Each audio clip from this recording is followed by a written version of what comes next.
The Department of Homeland Security, Immigration, and Customs Enforcement was constructed to protect the country's borders and manage the influx of people and materials in and out of the United States. ICE continues to focus on the responsibility of human detainment, eliminating terrorism, and stopping illegal trade. In 2021, ICE arrested 86,000 immigrants in the U.S., which is more than twice as many detainees than in 2017, but only assisted 728 victims of human trafficking.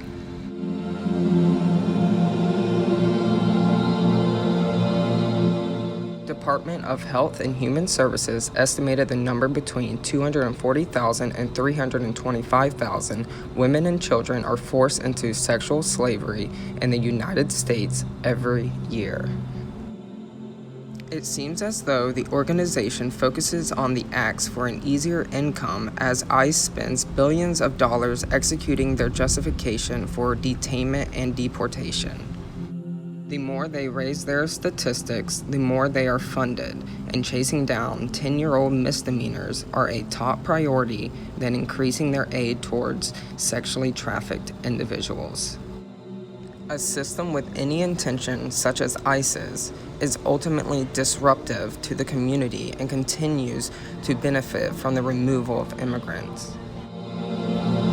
I personally feel it's just a heartless approach and an excuse of a reason in protecting the country and validating who can reside in the states. Of course, there are other responsibilities that should be enforced, such as abolishing terrorism and human sex trafficking, but the legality of citizenship seems to be the focal point of ICE's intentions, as finding an undocumented individual in a county jail is easier work that reaps billions in income than shutting down human trafficking or hunting a terrorist. In recent history, a program called Secure Communities demanded that any undocumented immigrant booked into a jail on any criminal charge to be detained until ICE was able to pick them up during Obama's presidency. In 2017, President Trump issued an executive order to prioritize the removal of any undocumented individual residing in the U.S. The acting director from ICE then proceeded to advise the undocumented immigrant population to look over their shoulder. They need to be worried. ICE then began implementing arrests on decade-old misdemeanors. Like U.S. citizens, immigrants seek the life of the American dream of opportunity and for some the simple ability to find work and provide for their family in their home country, since most countries aren't as established or wealthy in comparison to the U.S. It has now been established that ICE officers should avoid arresting non-criminal court cases, but still maintain a focus on arresting those involved in criminal court with a specialty of relentlessly intercepting domestic violence cases. Currently, I'm personally dealing with ICE's ability to ruthlessly detain an individual and intrude on their lives and their families. Recently, my fiancé was detained by ICE from the county jail after his court hearing where the judge concluded with a verdict of release after only 24 hours and with a bail of $0. What could have been a one-day loss and a lesson taught turned into a nightmare for both my fiancé and me.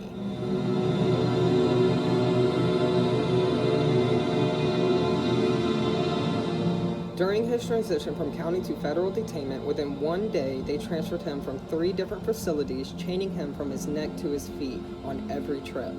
ICE also changed his booking number, which only increased the difficulty for loved ones to find him and assist in challenging ICE's detainment.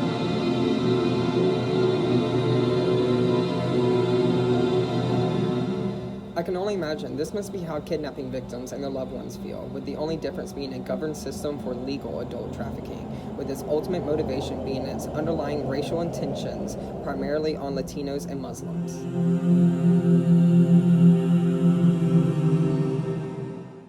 ICE's jurisdiction has only disrupted both of our lives and possibly initiated the process of deteriorating our home if they don't allow him to be released.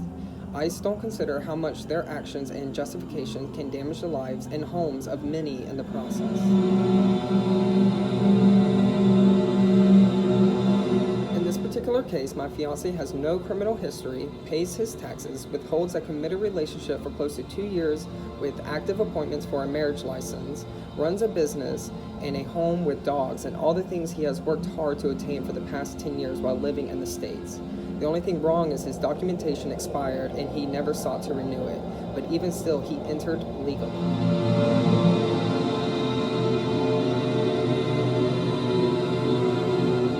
How would you feel if a racially motivated system targeted you with the confidence to publicly announce for you to be worried and insist that you should be watching over your shoulder, with its foundation being the financial support of the federal government?